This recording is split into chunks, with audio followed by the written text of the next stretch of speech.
Good evening, everyone, and welcome to Wednesday night session sponsored by the Nohra Foundation. I'm going to go ahead and open with the Lord's Prayer, and we'll dive right into tonight's discussion. If you have any questions, please drop it into or write it in the Q&A part of the application. And if we have time at the end, I'll be happy to address all questions.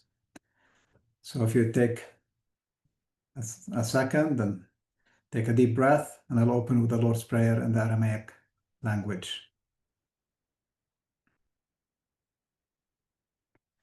Awund wishmayaneth qaddash shmach, te'thei malkutach, nehwi suyanach, ikannad washmaya abbar'a, حولا لحمة سمكانا يومنا واشوق لان حوبين إكنا داب حنان شوق لحيوين لا تعلن لنسيونه إلا باصا من بيشة مثول دلاخي ملكوثة حي لو تشبحته العالم عالمين Amen. Well, I had a whole plan for today. I've been gone for a couple of weeks, and I thought I'll continue where we left off last time I spoke. But a couple of things popped in my realm, friends asking questions and holidays and with some of the people I work with. And I did a little bit of research, and tomorrow is the International Day for Nonviolence by the UN. And it coincides, or probably was started by the UN because it's the Mahatma Gandhi's birthday.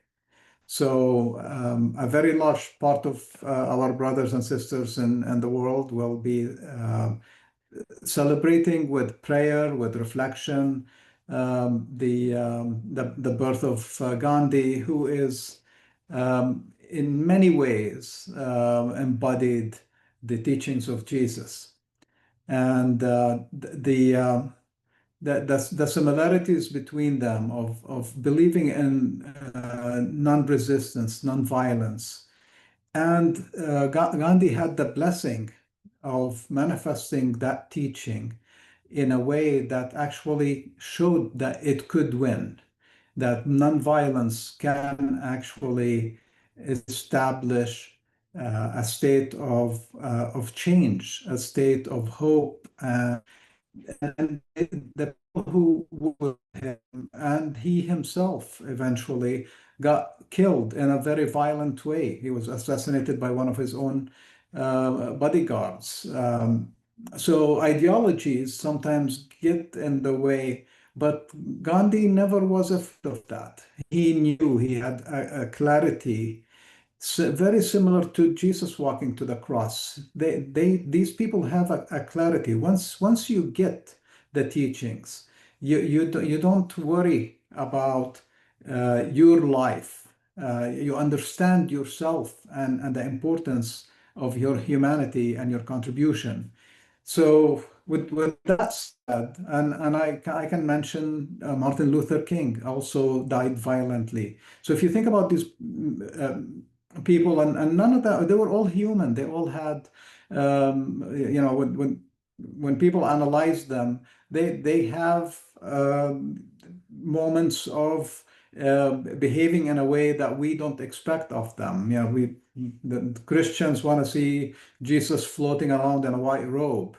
He was a man. He was passionate. He was a human being who had passion and love and could get angry and could get probably was fun to hang around. That's why people flocked to him.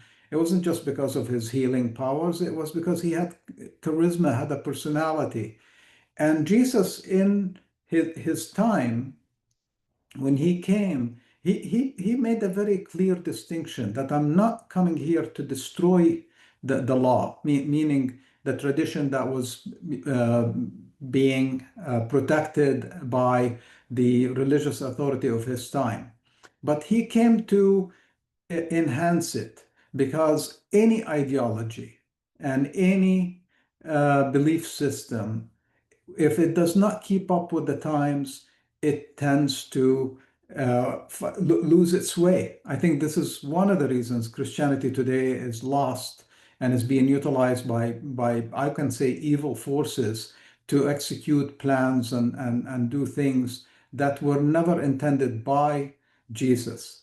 But when Jesus came, they accused him of a similar crime, which is you're changing the laws. And he said, no, I'm fulfilling it. I am taking it to this age. When Jesus was um, dealing with the situation in Nazareth, what he observed, and Jesus was not passive in his learning. So we get a really good sense of him as we read his journey all the way from declaring himself. So he waited a long time, almost what, 28, 30 years before he showed up and said, "Hey, I'm here to serve you, Lord." And then he asked himself the question of, how am I going to serve you, Lord? And that's the experience in the desert. But during that time, Jesus was probably a shepherd, because he really talks a lot about and gives a lot of examples that comes from his shepherding days, the care and love for his flock, the fretting when one is missing, the desire and will to serve the flock and protect it. All these things, he saw that if we care about animals that way, we should care that way about each other. And he expanded that. His other side, maybe he worked in it, or he observed it as he was shepherding, is the farming. Farming. I mean, we're talking about 2,000 years ago, Galilee. We're not talking about, car factories and weapon factories and so forth. That we talk about a very simple life, a country life. So he grew up in the country and had that nature about him, that he was very complicated and yet simple. And that's one of the problems we have with him, because we try to understand him and at Harvard and at Oxford and at all these high level schools and PhDs, people who spend their time just analyzing the book. But so back to where we are today in relation to Jesus. This thing, whatever version of it you carry or read or use, is extremely dangerous, because a big part of it was written very, very early on. I mean, we're talking about stories from almost 4,000 years ago, 3,000 years ago. So when Jesus showed up, he had this gap. Society changed. He was living in a more metropolitan mindset. Nazareth was not a metropolitan area like Jerusalem at the time, but it was an area where there were mixed races. It wasn't pure anymore. When Moses took the Hebrews out of Egypt, and tried to establish his nation, and gave the laws that we know as the Ten Commandments, which today we have people who want to take the Ten Commandments the way Moses did them and apply them by force here today. Jesus understood that those laws were given at a time when they were needed for people who had a completely different circumstance than what he was facing and what he could see. See, the Roman Empire gave Jesus a perspective, a global perspective that Moses didn't have. Moses ran away from Egypt. It was a difficult culture to live in. I mean, that the rulers were gods. They could do anything. Human life had no value. And he started seeing, hey, we need a better life than this. But he was bloody. And then the tribes he took with him, they had the same mindset. So they were very violent, and they would hurt each other at any opportunity. They would kill somebody to take their property. They would kill somebody to take their husband or wife. or children. It was ruthless at the time of Moses, and it stayed that way and that you see that push and pull constantly throughout the what we call the Old Testament or the Hebrew Bible.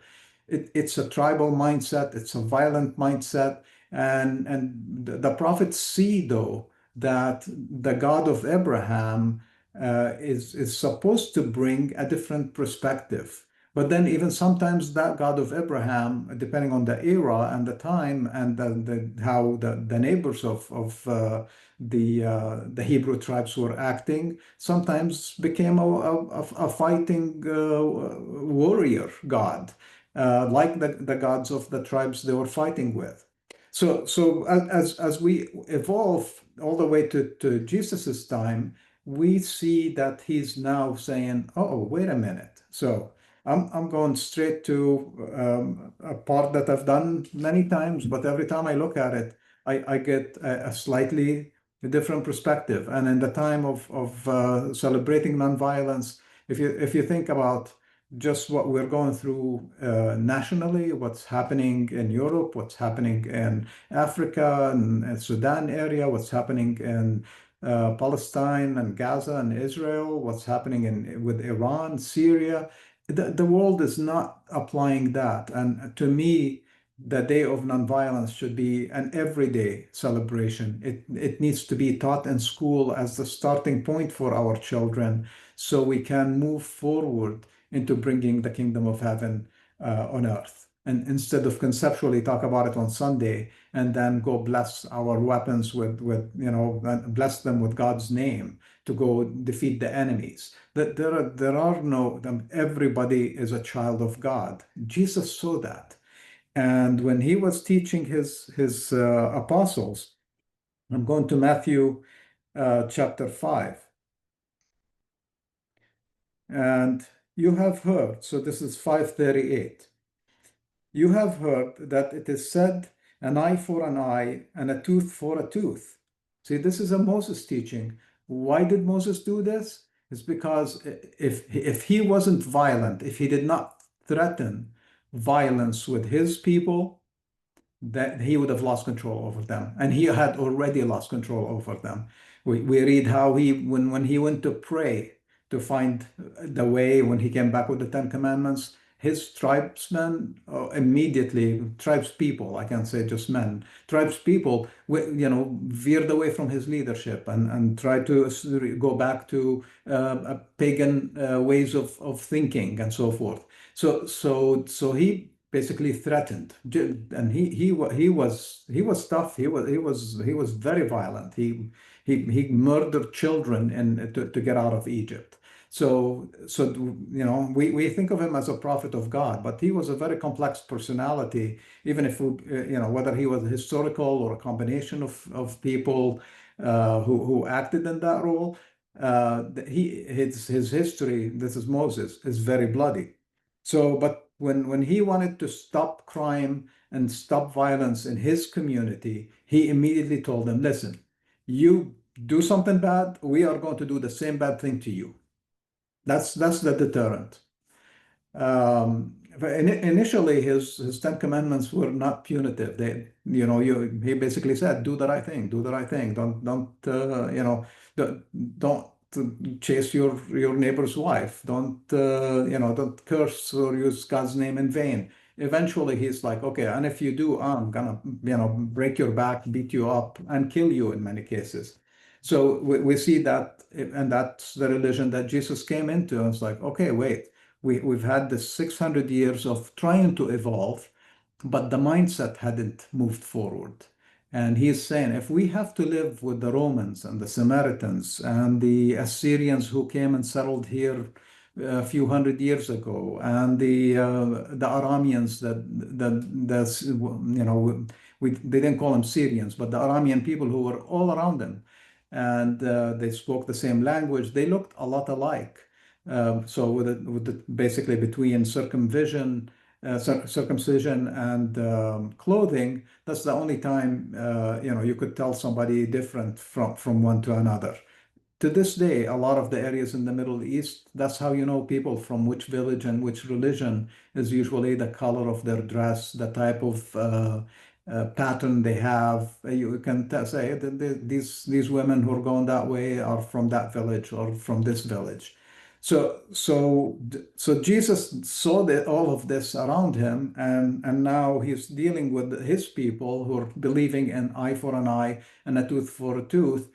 And that's how they were dealing with the Romans. They felt the Romans came and took their land and basically tried to, they were ruling them by the sword and so forth. And their mindset when they went home, when they, is like, let's rebel and use the same method on them.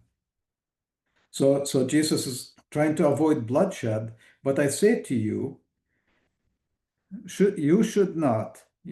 So what I say to you, that you should not resist evil, but whoever strikes you on the right cheek, turn to him the other also. So he's using an Aramaic idiom that is, it's a cultural idiom of do not escalate. So if he was speaking plainly today to us in English, it's like do not escalate, because the nature of Near Eastern people is very hot-blooded. You slap, I slap back, eye for an eye, and then it escalates. And if you did that with a Roman soldier, then you're certainly going to die. If you did that with a Samaritan in Samaria, most likely those tribal people would take care of you right then and there. You'll never make it home. So Jesus saw that, and he's thinking, what, and not in the moment, but that's part of his system, is how do I get people out of that mindset? So he's using a cultural norm, an idiom, to tell them, you need to count to 10. And it takes a lot more strength and a lot more power to do what Jesus is asking here than to turn around and slap the person the same way they slapped you. So he's trying to preserve life, reduce conflict, non-violence. And if anyone wishes to sue you at the court and take away your shirt, let him have your robe too. So another method. Think about our society today. Think about go drive on any freeway, on any in any state. Turn your radio on. Turn especially AM. Turn the TV on. How many ads for lawyers do you get? This is what Jesus is talking about, encouraging you, the ads today, the society today. Look at your pamphlet for your next elections. How many laws are we trying to pass? So what Jesus is going after here, going like, you cannot use human law to solve our problem. It's futile. And this is Jesus 2,000 years ago, and we are still trying the same exact way. We think our civilization has the answer to our problems. Our civilization is built to support itself. At the end of the day, us as individuals, we might feel strength in belonging to a party or belonging, like in Jesus's time, to this strong tribe or that strong nation. But the reality of the situation now and in Jesus's time is that the government, the military, and these people are us. So I do not separate myself from them. Okay, so I'm part of the system, and now how do I change it? And this is Jesus' perspective. How do I be under Roman occupation, living in Galilee, with all these people who judge me and hate me as I walk down the street because of the way I'm dressed and the way I look, and not only survive, thrive, feel good about myself, and be an agent for change. So Jesus did not want to be passive. He could have existed, just shepherding, being peaceful, went up the mountain every day and prayed and meditated and lived to be 60, 70 years old and died happy with kids and wives and so forth. But he took it upon himself. He said, there is something here. We have something special. in the religion of Abraham, not the religion, in the God of Abraham, in Abraham's simple understanding of how we should be with each other. And then he took that to fast forward 2,000 years after Abraham or so. And now, how can we work it in this more complex socioeconomic, militant, religion-based society? And they had religions, they had all these complications, governments, multiple tax systems, same thing we have today. So, and here we try to plug, it's like a boat with a million holes. And we think every time we pass a law, we plug a hole, we create three more on the other side. And then we get in each other's face trying to fix that. So what Jesus is saying here is when you have an issue that you could solve without involving the civil law, the criminal law, whatever form of law you live under, the military law, because they also lived under military law. So they had religious law, civil law, military law, very similar to what we have today. Look at all the confrontations in the US today between ICE coming into cities, husbands and wives who loved each other and have kids and own homes together. As soon as something goes wrong, they go hire a lawyer. If you hurt your back with your employer, you have an ad on the way home that tells you sue them, we'll help you, we'll make a millionaire out of you, and a multimillionaire out of themselves as well. So figure it out before it escalates. So before things escalate with the hitting, with the physical violence, with that, de-escalate. Then with legally, when people want to escalate, solve the problem before it becomes a big deal. And if anyone wishes to sue you, so I read that part, whoever compels you to carry a burden for a mile, go with him too.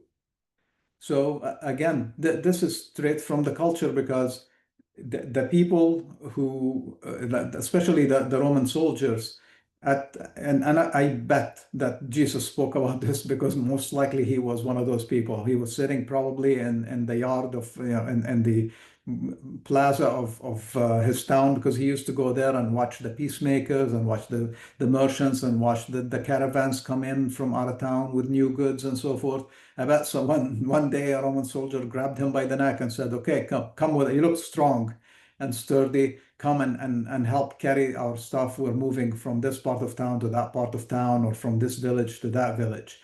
And that's how the military moved their stuff. They basically took a lot of stuff, a lot of what the people owned, plus they grabbed these young men or anybody they could get their hands on. And guess what? If you started wiggling and yelling and say, I had something else to do, or I hate you, you Romans, and you carry your own stuff, they probably got beaten up or killed. So Jesus here is giving a very practical advice. Be the meek one, because he does. He says, blessed are the meek. So this is an emphasis on why you should be meek. And none of this, so when I'm speaking about this, this is not something like a persona or a mask, a Christian mask, a follower of Jesus mask that you adopt and use when you see a Roman soldier, or you see an ICE person, person coming towards you, and you're like, oh, okay, how can I help you? It's not that. It's changing the way you see the other. It's changing the way you see the person who's suing you. It's changing the way you see the one who hit you. It's changing the way you see the person who's actually trying to make forced labor out of you, or force you to do something you don't want to do. So whoever asks from you, give him, and whoever wishes to borrow from you, do not refuse him. So again, this is very hard, because at the time of Jesus, people did not own. Some rich people did, and some Roman generals and so forth, they had plenty, but the bulk of the people didn't have much. They had one set of clothes that they basically layered during the cold weather, and maybe took a couple pieces and hid them in the summer. Um, and so when people ask you for something, bread wasn't plentiful. And they had famines and they had droughts and they they didn't have a lot of the mechanisms. And then they had the military. When a troop of soldiers was leaving that village and going to another village, they basically robbed everything. They took their food and their wine and whatever else they could get their hands on and took it with them.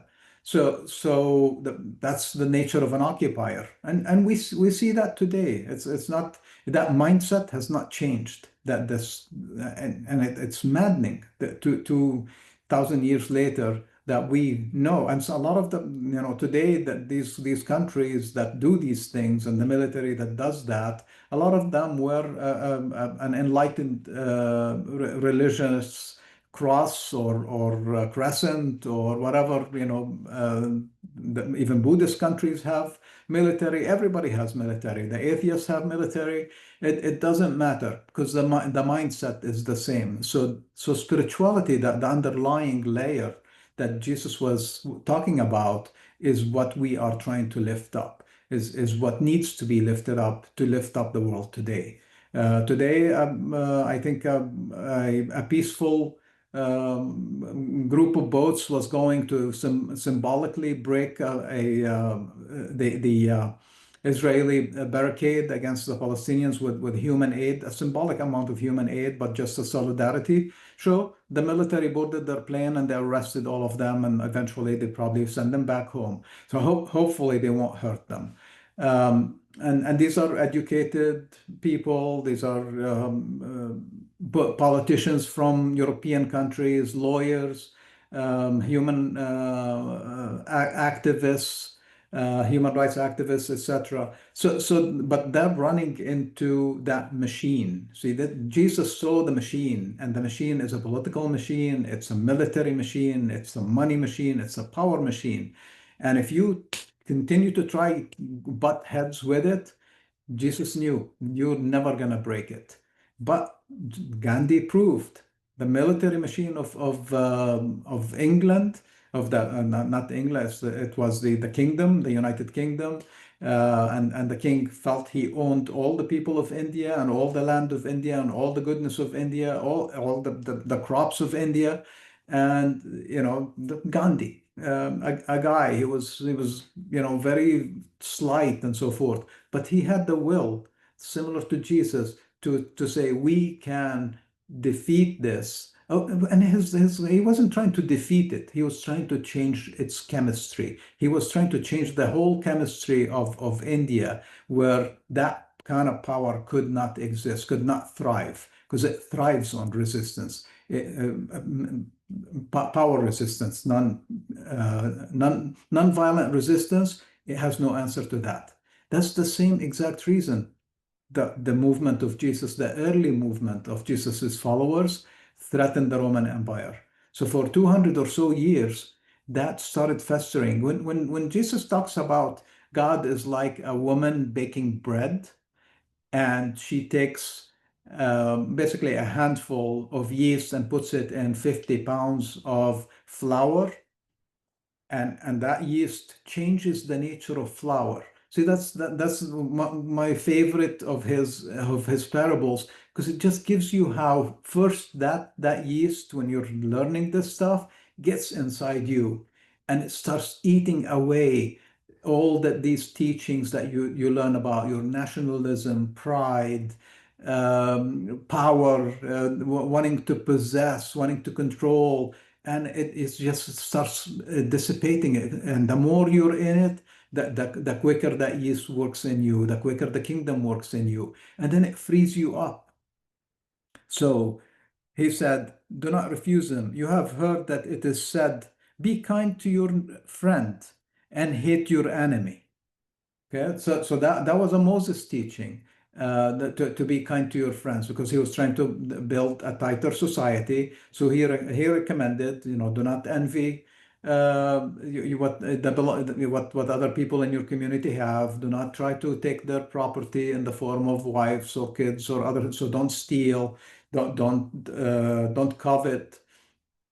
So Moses was, and now under Jesus and the new Roman law and so forth, those issues were not the same.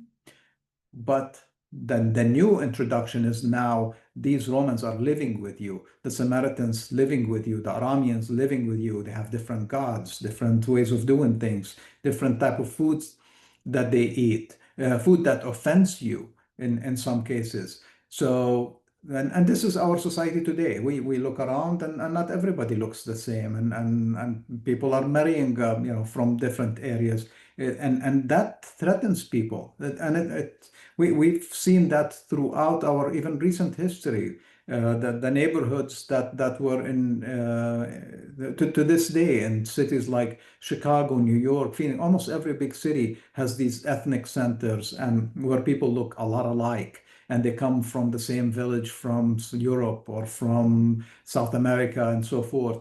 And the stranger when you walk in today, economy tells them, yeah, open up and sell them the ethnic food and sell them the ethnic clothes and so forth. But ultimately, if you try to settle between them and work with them or something, usually you get rejected. Not everywhere, and it's getting better, but it's in general. And those people controlled also some industries in these cities and the big cities. So they had specific jobs that they enter into this the government system of the state or the city, and then pretty soon they just kind of support their people. And there was a lot of clashes around that. So we tend to repeat the same patterns that Jesus was breaking.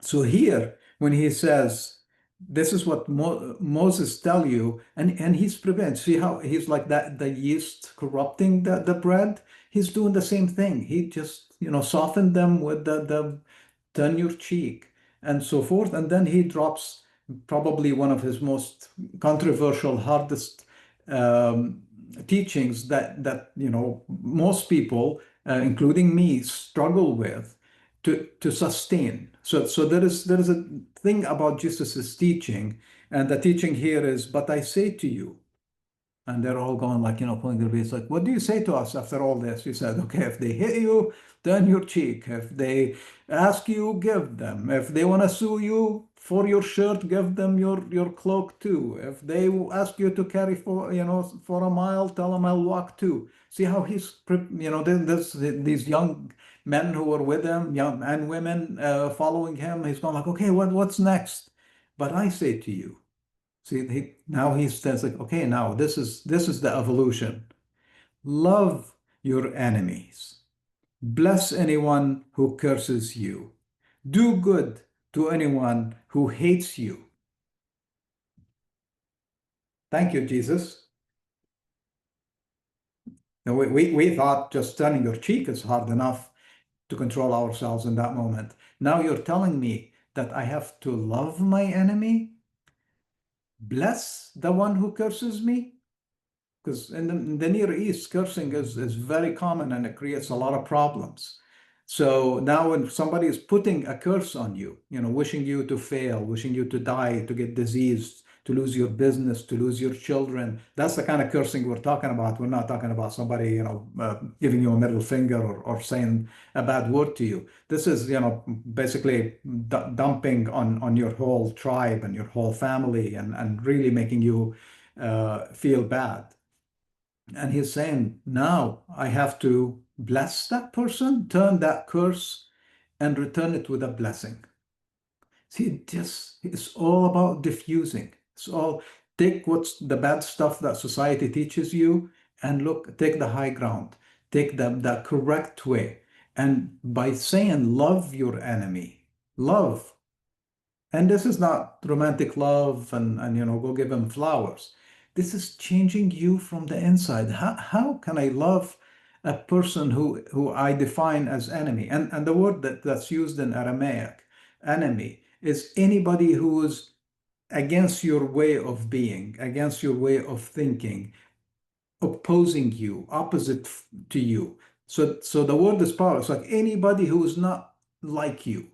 And we struggle with that today. We want our bosses to think the same way we do. We want our spouses to think the way we do. We want our neighbor to vote and take care of their yard the same way we do. For the most part, if you're, conscientious. So even if you're really conscientious and have all these high ways of thinking and living and so forth, you are a candidate for Jesus's teachings, because often the people who are not living that way almost offend you, and they become your enemies. You become, you go to the HOA meeting, and you go to the team meeting at work, and you complain about the guy next door, or the lady on the other side, because they're not doing things, working as hard as you do, or taking longer lunch breaks. So you can apply it at a very simple day to day, or you can apply it at, because it's this enemy, this person who's not like you or opposite to you or against you. This and then you can apply it to nations and ideologies and tribes that you're not getting along with. And this is what we're seeing in Sudan, and this is what we're seeing in Palestine and Gaza and Israel. This is what we're seeing in Europe. It's these clashes and these, and over land, over ownership, over belief systems. And they keep changing the story of why they want to expand and why they want to take over all of them. The war on both sides. And they don't care for the human life. So Jesus wanted to preserve that. And he knew that if we don't start changing, in his time too, with the Romans and the Samaritans and the Arameans and so forth, if you don't change that, the way you see them, the way you think of them, when you go to bed and they've offended you, how are you thinking? I was like, are you sending them a blessing? Are you sending them? Are you loving them?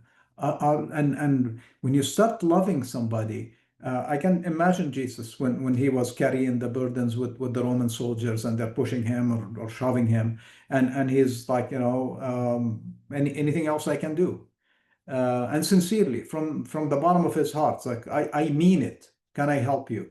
Or it looks like you have a sick child. I'm a healer. I can work with them. Not going like, and as soon as I get there, I'm gonna drop this stuff. I'm gonna go join the revolution. I'm gonna get a sword, and I'm gonna, attack you next time I have a chance. He as a human being, he could see their humanity, and he could see past all the masks, all the labels, all the behavior, the bad behavior that they were performing, and sticking with their humanity and just touching their heart, because that's love. Love is touching the heart. And you've heard me say this before. Love is the one of the very few things that you can have a lot of and generate a lot of it and never lose that source. And I mentioned it in my case with every new introduction of a family member, whether by birth or by marriage or by adoption or any form of it. Yeah, I start caring about them and I start loving them. And then I look at the one that I just, met a week ago or a month ago, and my love for them is just as big and just as much of it. So we have the capacity. It's, you have that source. We tend to focus it on our children, our brothers and sisters, our parents, if they're good with us, and our friends, and maybe our neighbor or our high school best friend, and so forth, But if you think about it, how many people do you love? And how it's always, if you really throw yourself in and not be guarded, it's unlimited. So this is the source that Jesus was talking about to change society. And then he continues, now that he laid that on his followers. He says, so that you, so why? That you may become, it says sons, I'm going to say children. If he was speaking today, it said children of your Father who is in heaven. So that's the relationship. So he's bringing us back to our origin, to the same spirit, the same soul that we all share. So God, he's saying that my God is not a vengeance God, is not a punishing God, is a loving God. And we have the same capacity, this unlimited capacity to love like God does, like Allah does, who causes his sun to shine upon the good and the bad, and who pours down his rain, his blessing, upon the just and the unjust. See, so he's now telling us why. Why do you do that? We want to blame God for the bad things, and we want to ask God for good things, and we want God to do bad things to bad people, our enemies, the people who piss us off, the people who don't agree with us. And he's saying, no, no, no, no. Look at God. I mean, the sun warms all of us. You just get that. See, this is the thinking that Gandhi was having, the way he could change his people, millions and millions and millions of Indians, to say, drop your idea of carrying a gun or a sword or a stick, because they were clashing with the English. They wanted their freedom, they wanted their independence. And he said, drop it and go and show the English soldier and the governor who probably raped your family, stole from you, killed some members in your village, and is treating you like a slave. Go and show them love. Go and resist them non-violently, disobedience. And but be ready to be punished, because those people don't want, they want to make an example out of you. And after a while, their hearts weaken. They can't keep beating up the meek. They'll run out of energy.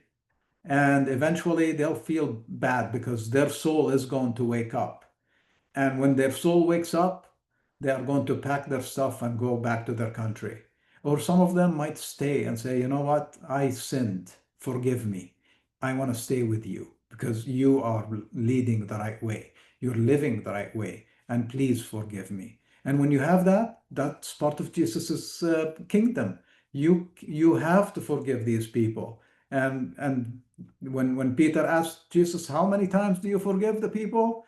7 times. And he told them 7 times 7 times 7, 7 times, because he's giving him like an unbelievable big number, because that forgiveness takes a lot of practice. When somebody kills and rapes and pillages and then tells you, please forgive me, and they're sincere, it takes a lot of strength, the same kind of strength it would take from you to turn your cheek. It's the same strength it would take from you to love your enemy. That's the power of this. And Jesus is guaranteeing it. He's going, this, look at nature, look at God, look at the universe, look at everything is here to give us this lovely earth, this lovely, abundant, full of resources, full of love, life. Why do we keep treating it the other way? Why do we keep treating each other like it's limited? That's why he said share. When you have, share, because there is plenty. And when you share, people share with you. When you think that you have everything, there is going to be a moment, most likely, where you're going to need something. It might not. It might be something that you can't buy with money. It might be something that you can't, go to the and take away from somebody. But we see people going and giving a kidney to another person. We see people who give from parts of their body, to help people heal. So there are some things. It's not just about what you possess. It's about being willing to participate and make the world a better place. Oh, maybe not. Oh, wow. Okay. One question. So we have time. So this is the strong love your enemy. Then for if you love your those for if you love only those who love you, what reward will you have? Do not even the tax collectors do the same thing? So he's giving an example. It's like if you don't expand your love and make it a universal love and go beyond your family and your tribe, you're basically acting like the people that you don't want to be associating with. So he was here picking on, and I don't know if Jesus would have said it that way, but the tax collectors, because they came to him. So that's why I'm questioning whether he probably set them up as like, the bad people, tax collectors, right after he says, do not judge. But he's also making them think. These people come into your house, they beat you up, they take whatever they want to take. First, to fulfill their contract with the Roman governor with the tax amount that they said that they're going to collect, and then to feed their own families. So they took whatever they wanted to take, and they were hated in their society. So he's saying, if you just act like them, you're no better than they are. You need to expand. And that's why the tax collectors came to him as well and said, I don't want to be that guy. Can I be forgiven by the community? Can I be forgiven by you? And can I belong to this movement? And I will not, if I am to keep my job as a tax collector, I'll do it fairly. I'll do it without violence. I'll do it without, hurting people. And I'll understand. That's why that's why the Roman Empire started falling apart. Their violent, fearing, full of fear ways, their punishment systems, all these things started finding people who don't want to fight against it, who said, come on in, tax collector, grab a seat, take what you want.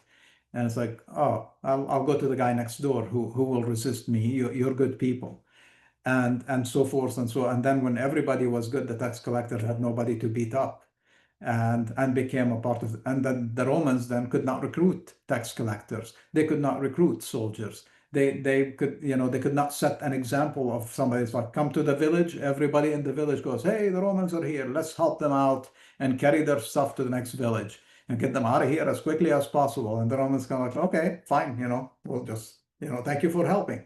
So it started affecting and changing. Same way Gandhi got the English to stop beating up people, stop them from raping and pillaging his country and taking its jewels and taking all its riches and so forth. They just basically ran out of energy because there was no fighting anymore.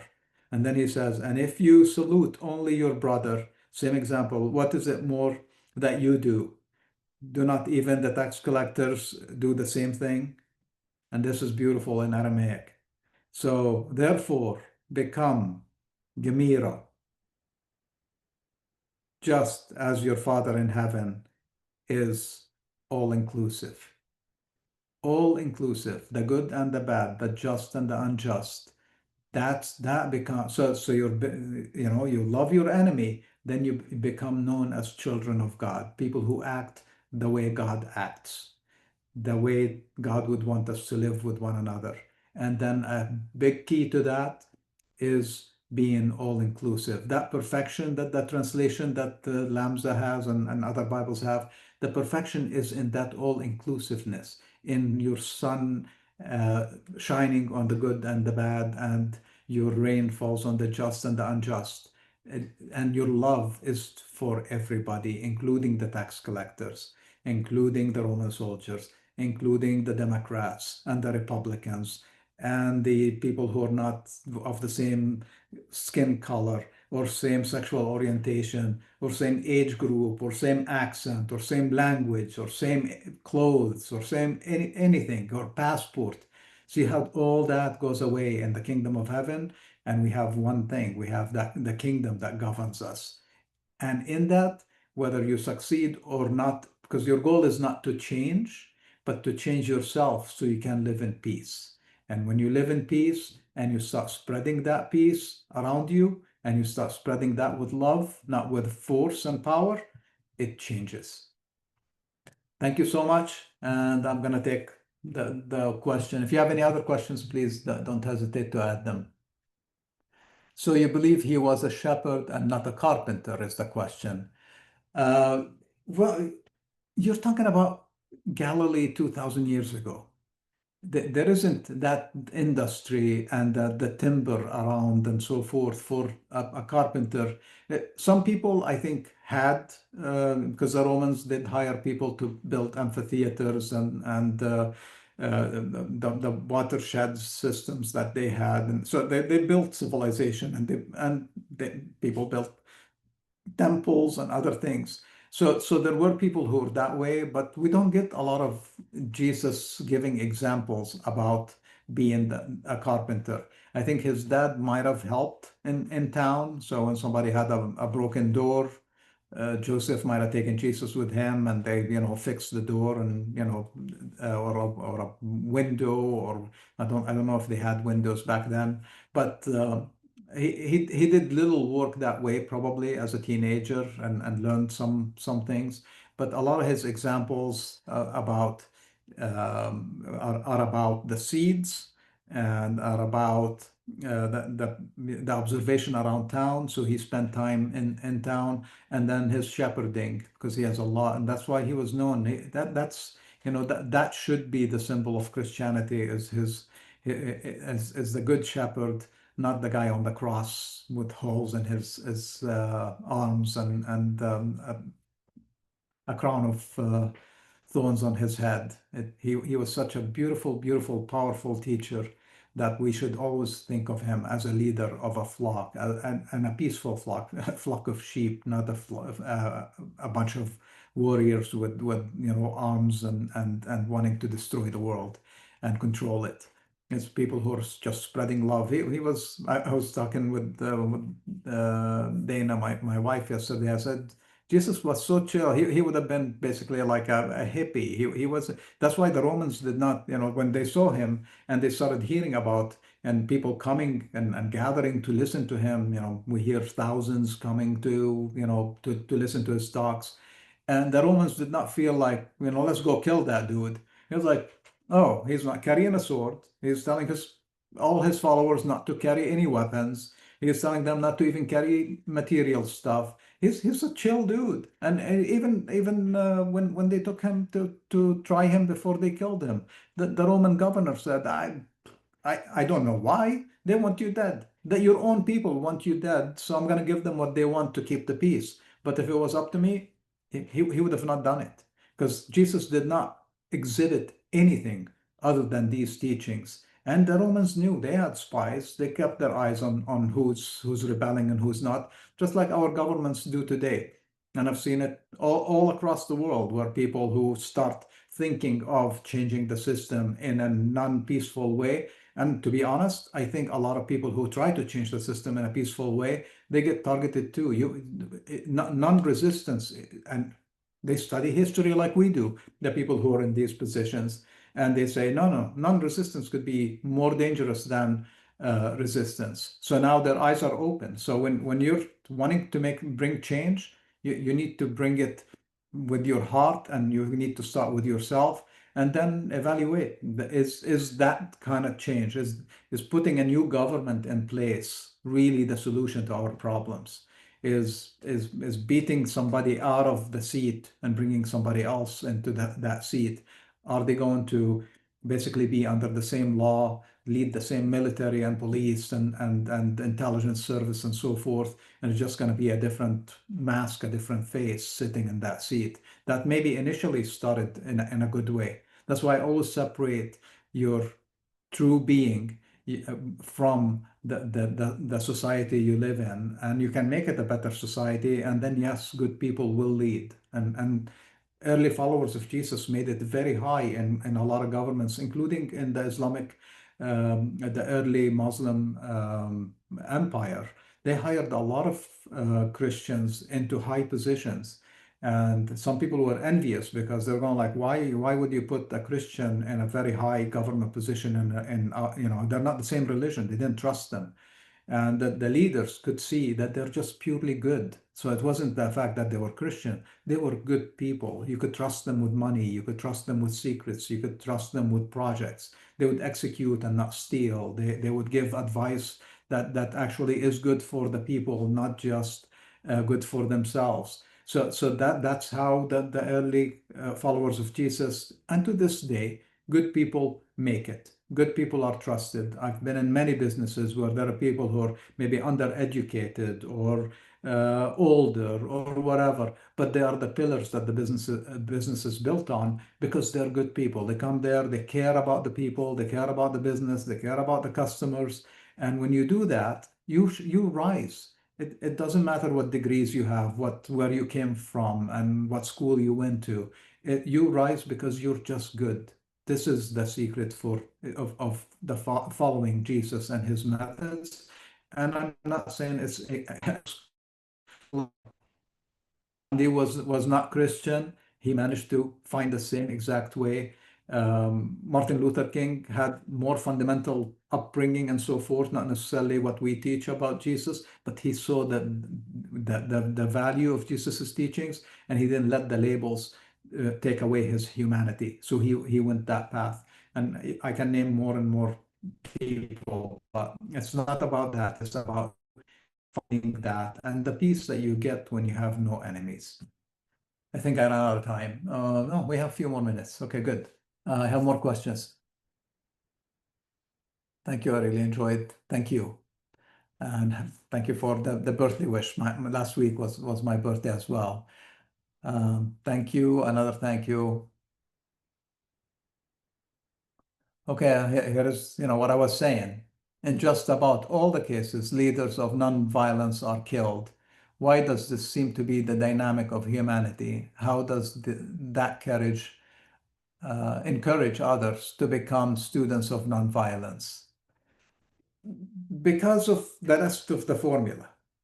So, as I said, you can find it in yourself and you don't have to take it out to the street. It's when you go out to the street, you're now do you feel confident enough that and you understand what you are and your role in your community or in society or in history, and not from an egotistical perspective, but when you see a lot of oppression, there is a moment when you're a good person where you're going to put yourself in front of that oppression, between it and the oppressed, the oppressor and the oppressed. Jesus had that moment in a very clear way when the community was about to stone the woman they labeled as a harlot.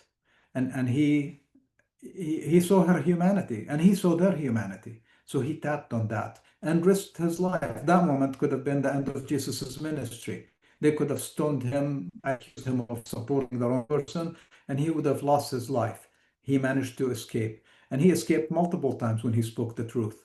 But when he declared himself, he knew he was going to be a target, and even to the last minute when he said, Father, let that cup pass from me, when he knew that they were coming to arrest him and most likely put him away, whether jail him or kill him or beat him up. He knew, but he did not run away from it. So at that moment, you're not afraid of the punishment. You're motivated by doing good to a bigger level, just like the people who are on the flotilla today, who are being arrested and so forth. They could beat them up. They could shoot at them. And there were many flotillas, many people who tried to break that exact same embargo and got shot and killed. They destroyed them. But when you get on, you're not doing it out of fear. You're doing it out of wanting, being a change agent. And then if you die, that's fine with you because you did the right thing. So it's not about living very long, it's about how you live. Hopefully that answers that. What should we practice to develop a mindset of such peace, to disconnect from the habits linked to our collective consciousness?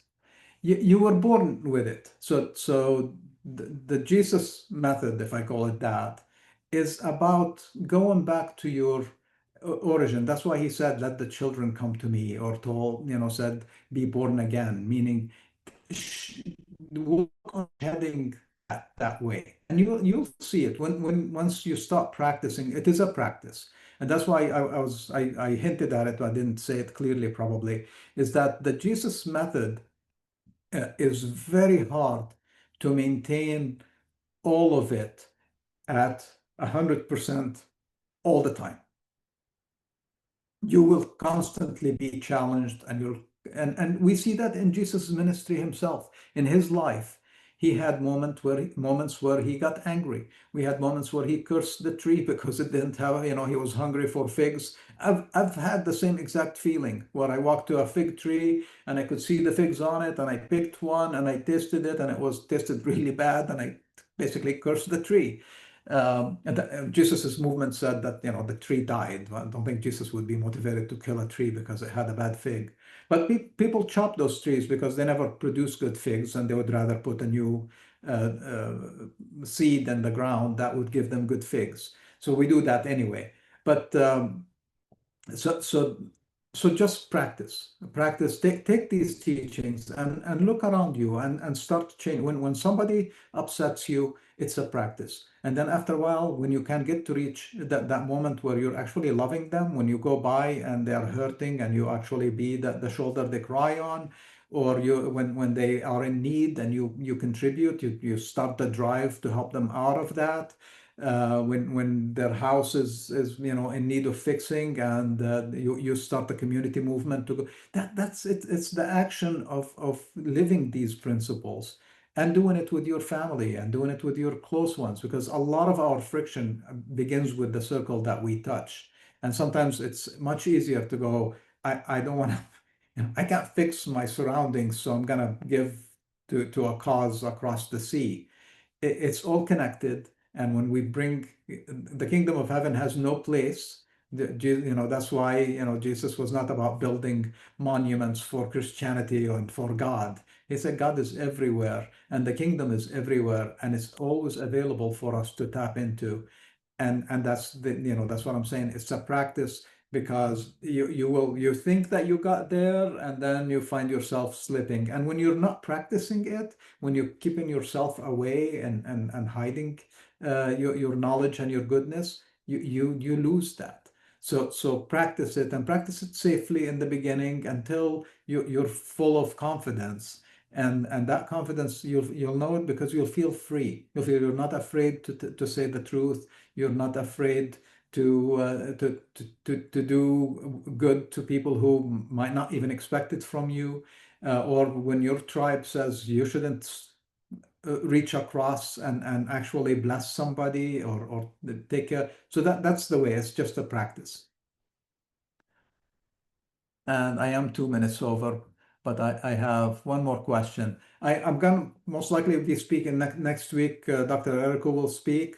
And I think the second Saturday, he'll be continuing the monthly series that he started about our soul.